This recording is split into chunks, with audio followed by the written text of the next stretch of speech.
So by now, hopefully you understand the basics of the payee homepage.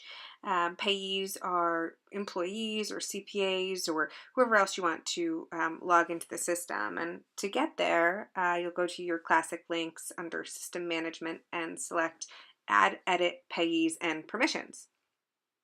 So we do have another training that covers the basic of the payee's homepage here.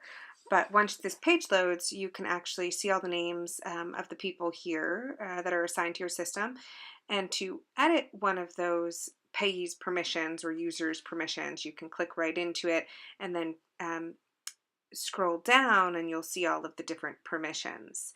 So we're actually going to start back at the beginning in the main page, and we're going to add a new user from scratch here, and our payee type is going to be employee in this case, and we could type in the first name or the last name. I'll just put in something random here, and it says that there's no results. So when it doesn't find that person, you can add the payee to the system. I do want to explain one thing at this point. If you have more than one company set up with Adilas and you have a multitude of companies and one user is going to be using multiple systems, then if the person has been already set up in one system, when you do this search, it will show you the other people within this database. That is a special permission and special tool that Adilas offers. So if you're going to switch between both companies, you can assign permissions to the other company by searching for that person's name, and then it'll show up on this list and you'd assign the permissions. So in this case here, we're going to move forward and we're just going to set up again, a customer from scratch so that you can see it all start to finish. So I'm going to go ahead and select Add Payee, and you'll notice that I am setting up a new payee because up at the top of the form it says Payee New.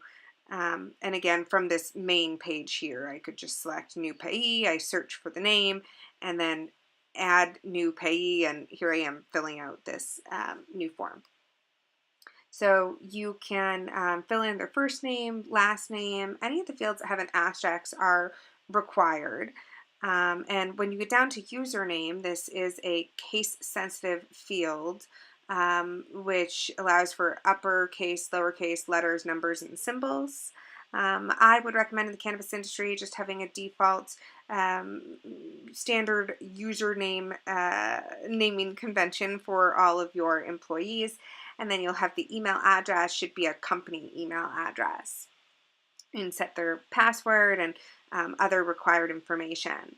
If you want to flag them for a 1099 down below, you can do that. There's also a default expense type, which allows you to mark the type of accounting account that expenses issued to this employee or user are going to hit.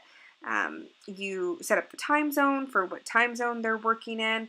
And there's some general notes here, and oh yeah, and if you want them to be a salesperson, you can check this box to allow them to create invoices or be set up for building commissions. And as a side note, if you don't want it to say sales rep, you can actually change that to call it bud tender or employee or whatever else you want in the corp-wide settings. And then when you scroll down below, it's going to show you the details of permissions. Now, giving permissions is a permission itself, so not everybody is going to have permissions to add permissions. Also, it's worth noting that from time to time, these permissions do change. Adilas does a lot of updates and is adding new features or permissions, and you'll want to come back and just make sure you're giving yourself permissions to use all the features, or checking your employees to make sure they have permissions.